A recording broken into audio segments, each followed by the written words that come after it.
Hello, let's do the New York Times Hard Sudoku for October 26th, 2025. There's a link in the description if you'd like to try the puzzle yourself, and I'm going to get started right now. All right, we got 2, 3, 5, 7 here. Let's look for buddies. So we have two twos. This 2 helps. This 2 also helps.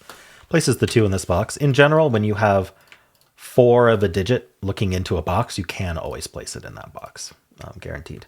Unless you've broken the puzzle. All right, we have 2 3s down here. 3 looks in, placing a 3 in one of these 2. All right, nothing else with 3. We have the 5. 5's looking...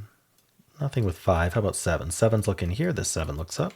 Puts a 7 in one of these 2. All right, nothing vertical for 7. Anything looking through here or looking through here could be interesting. Just the 9, that's not interesting. And then just the 1, also not interesting. All right. Let's move on. We have 1, 2, and 7. We know we took care of the 2 already. We have a bunch of 1s looking into this box. This 1 helps. Puts a 1 in this box right there. These 1s look in here, placing this 1. Very nice. This is a filled box row now. So what we want to do is look at these 2 rows. Specifically, we want anything that isn't already placed in the box. Unfortunately, that's nothing. So we can't do anything with that. Let's keep going. So the 1 we placed... So 2, 7. Looks like nothing more. Oh, yeah, nothing more with 7s. We want to look at anything here that looks in because we have this 1, 2 here. Just the 3 might be helpful, but unfortunately we don't have any 3s down here, so no go there. We also want to check this 1, 2, 7 against this column to see if that helps place 1, 2, and 7, but it does not. All right, moving on to the 1, 2, and 6 here. 1s are taken care of. The 2, okay, so we have this 2 looking down. This is what I'm talking about. It crosses this 3, 8. And then this 2 looks in. And so where does 2 go in this box? Only these 2 cells. And so that points in here along with this 2. This 2 looks down, placing a 2 in one of these 2 cells. All right. Anything else crossing here? Just the 5, but we don't have any 5s already here to help. All right, so that was the 2. We also have the 6.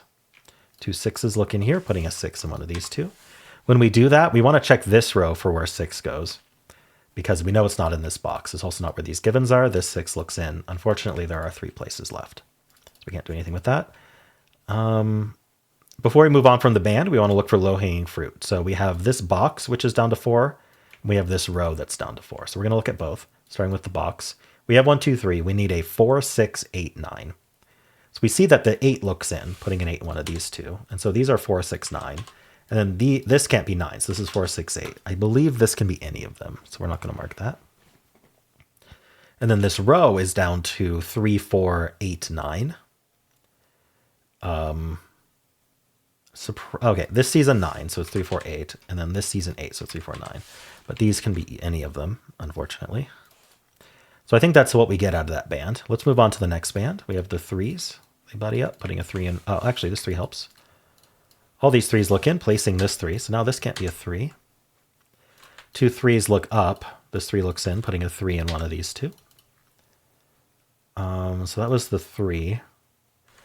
We got it vertically already. We have this 9. Nothing with 9 that I can see. Okay, we have 2, 3, and 4 in this box. It looks like we took care of the 2 and the 3 already. The 4... no good, and then 1, 3, 8 here. So it does look... oh, okay. No, this isn't good enough. Yeah, it looks done. All right, like we've taken care of it. Anything else we might see here? Doesn't seem like it. Something of note. I was looking at this 3, 9 against this row. 3's already placed. The 9 isn't here or here, and it's also not here. So there's only 2 places for 9 in the row. All right, final band. We have this 8. No good there. We have 2, 3, 6, and 9. We do have 2 6s. Puts a 6 in one of these 2. When we do that, we want to look for where 6 goes in this column. Unfortunately, there's 4 places for it. The 6 looking into here puts a 6 in one of these 2. Wait. Oh, 6 is already in the box. Sorry, I missed that. I was like, what just happened? So never mind. Had 6 not been placed, it would be in one of those 2, but no, it's right there. All right. 1, 5, 6, 7. I think that might do it for our initial scan. We're going to look for low-hanging fruit now. So the next thing I do is I look at every row. What I'm looking for is, did I make any pairs or triples? It seems very unlikely given how little I penciled so far. The other thing we're looking for is if there's 4 or fewer in the row, or sometimes 5 if it looks like it might be significantly limited by something. So this cell here, for example, we know isn't the 6 or the 8. There's also the 6 here. And so we know it's down to 5 digits. 6 and 8 need to be placed in the row, but this can't be 6 or 8. And so that's 5 minus 2 is 3 digits remaining. So we can mark this up. It is not the 1, 2, 3. It could be 4, 5. It is not 6 or 7 or 8. It could be 9. So it's down to 4, 5, 9. Can't do anything with that. We'll move on. We already checked these. These are 3, 4, 8, 9, all of them. This row is down to 5. Do any of them look promising? Let's just think about what we need, because we have 1, 2, 3, and 9, so it's the middle digits. 4, 5, 6, 7, 8. So this can't be 7 or 8. So this is 4, 5, 6. This can't be 4 or 6. So this is 5, 7, 8. Neither of these can be 8. This also can't be 7. So this is 4, 5. Oh, it's not 6 either. It's only 4, 5. This can't be 6 or 8. So this is 4, 5, 7. Kind of an eclectic mix of options here. This is 4, 6, 7, 8. So I'm not going to mark that. All right, this row now. We should take a look at this row as well. We need a 3, 4, 7, 8, 9. This can't be 3, 7, or 8. In fact, yeah, I was seeing how 8's not in these, but unfortunately both of these can be 8. But anyway, what did I say? 3, 4, 7, 8, 9. So this can be 4 or 9 only. 3, 4, 7, 8, 9. So these both can't be 8. This also can't be a 3, and this can't be a 9. So if I type out 3, 4, 7, 8, or sorry, 3, 4, 7, 9, this can't be the 9, and this can't be the 3. All right, nothing yet. This can't be 3 or 9, so this is 4, 7, 8. This can't be 3 or 7 or 6, so 3, 4, 7, 8, 9. All right, 4, 8, 9. Another eclectic mix. Oh, where's the 3 in the row? This 3C's here, this 3C's here, and then we have these 3's corner marked here. Yeah, these 3C down. So actually the only place for 3 in this row is here. So even though 3 could also be here for the box, if it was, we'd have nowhere to place 3 in this row. The row needs a 3 too. So this is our 3. Let's follow up on that. That places this 3. Oh, sorry, the box already has a 3. This is the second time I've done that today. This one puzzle. These 3's look in, this 3 looks down, placing this 3. These 3's look up, putting a 3 in one of these two. How are we doing on 3's? We should be able to, okay, yeah. So we have 7 3's placed. We just have this rectangle left. All right, we're left with 4, 7, 8, 9 across here. I don't see, ooh, wait. This column, we have a 4, 6, 9 triple.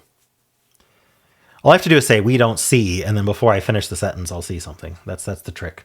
I'm going to explain this a little bit more deeply because this is the kind of thing I get the most questions about. Because people expect for a triple, they either expect it to be a hidden triple, which is stuff we've talked about before, which this is not. This is a naked triple. It's kind of the other side of the coin. But people go, well, this can't be a 6, so how could it possibly be a 4, 6, 9 triple? But that doesn't actually matter. If you think about the pure logic of what causes the naked triple to perform eliminations, it works whether or not this can be 6. So the key point is I need 3 different digits in green. What 3 digits am I going to put in green?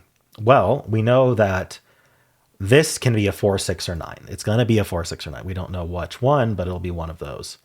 This will be a 4, 6, or 9 that is different than this one. And this will be a 4 or a 9 that's different than these two. Notice I only mentioned 3 different digits, 4, 6, and 9. There is no other digit any of these can be. So because they all have to be different, one of them will be a 4, one of them will be a 6, and one of them will be a 9. We don't know what order they go in other than this not being 6. But what we do know is that all 3 will get used in some order. And so that means anything that's in the same column, specifically these cells, can no longer be a 4, 6, or 9 because we know they're going to be here in the column and we can't repeat them. So this can't be a 4 or 6, and that leaves only 5 as an option. So we can place this as 5, and that makes this a 4, which makes that a 7, which makes that an 8. The 4 looks down, making that 4. The 7 actually resolves 7 in this box. We have 2 digits left in this column. It's whatever's not listed, the 1 and the 2. This is a 1-2 pair. And then the other thing we're going to note, excuse me. The other thing we're going to note is within this triple, because this can't be 6, we know 6 will be placed somewhere in green, but not here. So 6 will end up in one of these two. And if you look at the column, that's also shown by the column that the 6 is claiming, but only after we apply the 4, 6, 9 triple. And so 6 is going to end up either here or here, which means that we cannot put a 6 elsewhere in the box. And so this is 4, 8, 9. Oopsie. This is 4, 8, 9. I'm going to get rid of the green now. All right. That was quite handy. This row finishes with a 6 that looks down, placing this 6. Let's see. What's kind of the easiest to follow? We placed a bunch of digits, like this 4 and this 7. I'm trying to remember which ones we placed. Unfortunately, when I stop to explain things, I lose momentum and then I lose what I was doing. But this 4 looks down, putting a 4 in one of these two. Of course, if I didn't stop to explain, there wouldn't be much point to this video. So I don't mind stopping to explain, but I guess I should explain that normally, like, you can utilize short-term memory to go, okay, I just placed a bunch of those digits. Let's follow up on them. But right now I'm just kind of rescanning my blue digits to see what I might have done. There's a bunch of rows and columns now that are down to 4 or fewer. We want to touch the ones that are 3 or fewer first, though. So like this column. So we have 1, 2, 3, 4. We need a 5, 7, 9. So I'm seeing this can't be 9. I'm seeing this can't be 7. Let's just write it out. That's not 7. That's not 9. This column is down to 4, 5, 7, 8. These can't be 5. This is 4, 7, 8. This can't be 4 or 8. So this is a naked 7. That's not 7. That's a 4, 8 pair. So this is the only place for 5 in the column, giving us the 7 here. Clearing out these 7s. What can I do with all this? We do have these 7s here. The 7 looks down. Putting a 7 here. How are we doing on 7s? Okay, we can place the 7 in this box and then we're done with 7s. 1, 2, 4, 9 in here. This can't be 9, so it's 1, 2, 4. I think this could be any of 1, 2, 4, 9. How about this box? We need a 1, 4, 5, 8. 1, 4, 5, 8. These can't be 5, and this can't be 5. Yeah, these 5s look in. So that places the 5. Looking to see what else to do with 5s. 5's in one of these two. These are 1, 4, 8. I'm just going to mark that out. So we know in this box, the 1's in one of these two. So that's going to point, telling us this can't be 1. So that's our 2. That places 2 in this box and resolves our 1, 2 pair. That's not a 2. So this is 1, 4, 9. This is only 4 or 8. Makes a 4, 8 pair here. Let's see. 3 digits in this row. We need a 5, 6, 9. This is 5, 6. This is 6, 9. Nice. This can't be 5. So this is 6, 9. So where's 5 in the row? It's right here. That can't be 5. Placing this 5. We get the 9 and the 6 and the 9. Nice. That gives us the 6 here. That's not 5. This column, we need a 4 and 8. This 8 tells us the order. That's 4. That's 8. Gives us the 4 here. That can't be a 4. That can't be a 4. All right. Over here we get the 1. Let's clean this up. Just a matter of plonking the remaining digits now. We need a 2 and a 5 here. And that means this is a single. It's also a single for the box. It's a 1, giving us the 8. And the 1 and the 4 gives us the 9 and the 8 and the 4. We get 8 and 4. We get the 9, 8. This is not resolved, actually. Oops, I meant to clear the 9. Sorry. 4, 6, 9, not a 4 or a 6. So that's our 9, giving us 4 and 6 and 4. This digit is a 6. Over here, we need 2 and 3. This 2 tells us the order, 3 and 2. Oh, it isn't 2 and 3. Sorry. 3 and 8. 8 tells us the order. That's 3, that's 8. That's 9, that's 3. This is 4. How am I not scanning right here? This is a 5. That's 2 and 5. 2 and 9 are remaining here. That's 2, that's 9. And we're done. Alrighty. Not too bad today. The initial scan got enough digits seeded, enough pencil marks seeded that we were able to find the 4, 6, 9. The other thing we could have found was a 1, 2, 5 hidden triple. And I didn't look at the state of things at the time. But I get the feeling this was a 1, 2 hidden pair because I think we placed this 5. But I'm trying to remember. But yeah, we probably could have seen something along the lines of these couldn't be 1, 2. And so that left only these for 1, 2. And then this was the 5, the only place for 5 in the column. All right. Anyway, let me know how you did. And if you enjoyed this, why don't leave a like, subscribe, and a kind comment below.